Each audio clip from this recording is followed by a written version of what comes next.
Hi assholes, welcome back to the gym vlogs. We're doing a voiceover gym sesh today. We're doing quads in 45 minutes. Bish bash bosh quads, basically. I didn't record my warm-up at all because the warm-up room, everyone and their mother was there. I don't know why, don't ask me. But I have lots and lots of other hip opener, hip stretcher, hip flexor, warming up yummy videos on my page. Literally click on any of my leg days and there'll be some kind of warm-up, but I'll pop one in the description with a timestamp of where you should, because for quads, you don't so much need to open up the hips, you just need to get the hip flexors nice and warm, and the knees, the bees and knees need to be nice and warm for quads, okay? Especially since we're jumping into goblet squats or front squats. What would you call these? I would personally call them goblet squats because I did them with a dumbbell until I could do about 30 kg, which is what I have on the barbell right now. And then it just got ridiculous trying to kip up a 30 kilo dumbbell from the floor. So I just started doing them with barbell. It does require a little bit of shoulder mobility and wrist mobility, but here's how to set these up. Very narrow stance, almost like first position in ballet, but with heels elevated no matter what you do. All of the pressure needs to be coming through your toes pretty much to make it quad biased. Knees pointed out, feet close together, feet turned out. First position ballet, but with a little bit of space in between the feet. For this front squat variation, you need to have this sort of positioning with your arms. I didn't demonstrate it very well here, but the main thing you need to focus on at the bottom of every rep is don't choke yourself and push your elbows up. Now these reps are getting really messy because 40 kg is a little bit heavy for your girl just here. But hold on, is she gonna get it? No, she's gonna bail it. This is how to safely bail. You just kip up a little bit and push it forward, bash, and then if you can't clean it, obviously you gotta put everything back, but your girl cleaned that shit like it was nothing, and we go again, because if we're not training to failure, what the fuck are we doing? So I managed to squeeze out another 4 reps out of this because I knew I had it in me. So I did 10 reps total of 40 kg. So suck my balls, okay? We're going straight into leg press. We're not doing more than 50 kg on the leg press just because I've just fried my quads on front squats, okay? We're doing the exact same stance. I know you can't see my feet here, but I'm in that first position and I'm pushing through my toes. I repeat, I'm pushing through my toes. Otherwise, your glutes are just going to get involved. I've got my feet high up on the platform. I'm trying to emulate the same positioning that I had in the squats that I just did, but just eliminating that factor of the arms getting tired or any sort of other instability that may be going on, and just really pushing 3 sets, 8 reps, 50 kg, not going up or down in weight, whatever. Stretching a little bit between sets. Do you guys find that sitting still for 3 minutes or stretching a little bit between sets helps you perform better on the next set? Because I've really found that doing a little bit of motion of the ocean and a little bit of stretching, and just I feel like I'm massaging the lactic acid out of my muscles a little bit between sets if I do that, and I perform better on the next set. What do you guys think? Put it in the comments below, please. And then here's me realizing that there are people walking straight in front of my phone because I've got one of those magnetic tripods. It's genuinely the most amazing thing I've ever invested in, so I can just magnet it to anything in the gym, and it's super discreet that people can't see it. People just walk up right up to it and I have to be like, excuse me, I'm so sorry, let me grab my phone 1 second.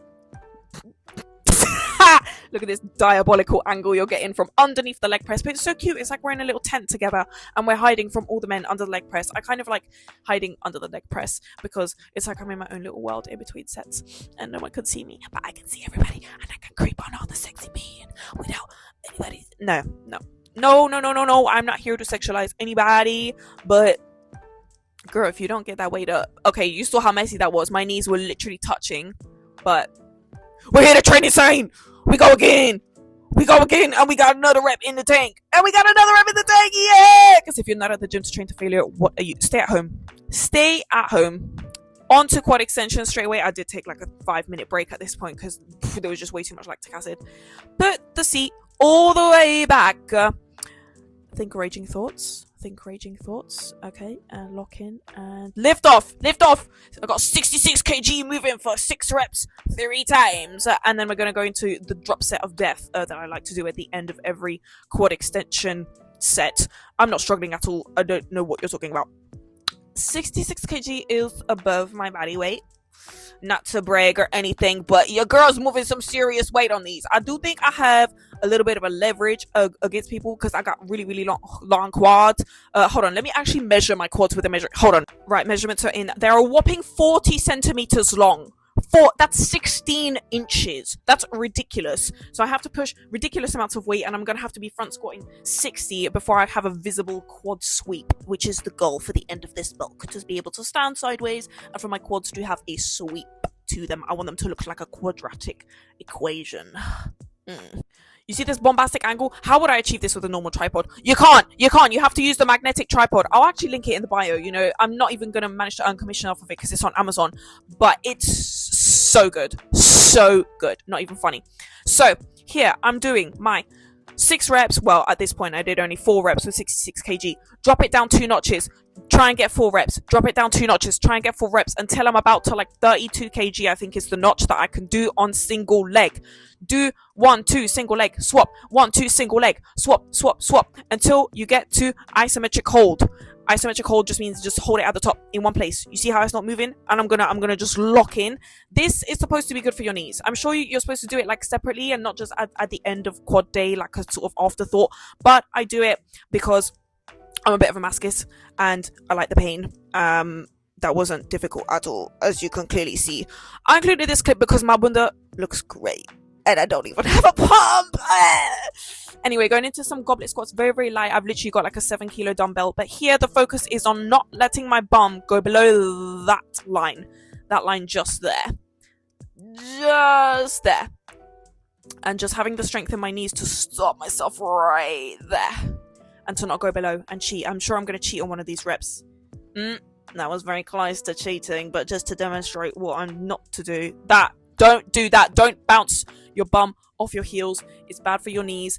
And so this is just sort of like technique for the goblet squats that we did really heavy at the start, plus burnout.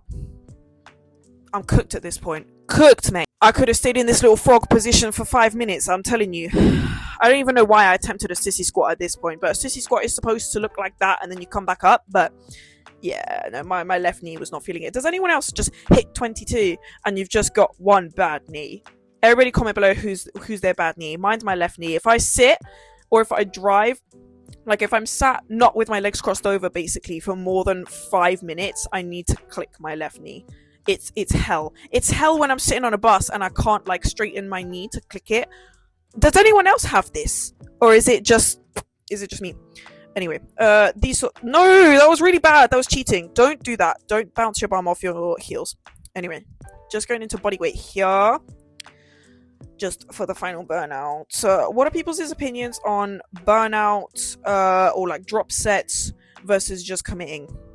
Because there's a lot of controversy around that. I do apply them to some things, but not to all things. Like compound lifts, I absolutely don't do burnouts. Anyway, here's a little stretch sesh. I don't know what I was listening to, but I was clearly jamming.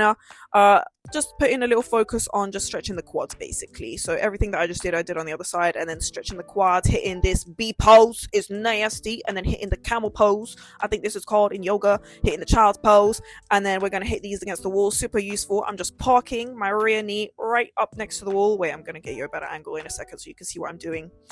Lose the claw clip because I can't actually put my head against the wall, but there you go. Park the knee right next to the wall. Sort of like reverse bay park yourself into it instead of just putting that front foot down and then trying to scoot your knee back there. It's not going to work. Anyway, really, really good deep stretch on the quad. Make sure to do your recovery. I went on a little walk after this. Now they're feeling really good, feeling nice. And then I just needed a little bit of floor time, a little bit of bug time. And yeah, thank you so much for watching. Tune in for the next one. Love you guys. Bye, bye, bye.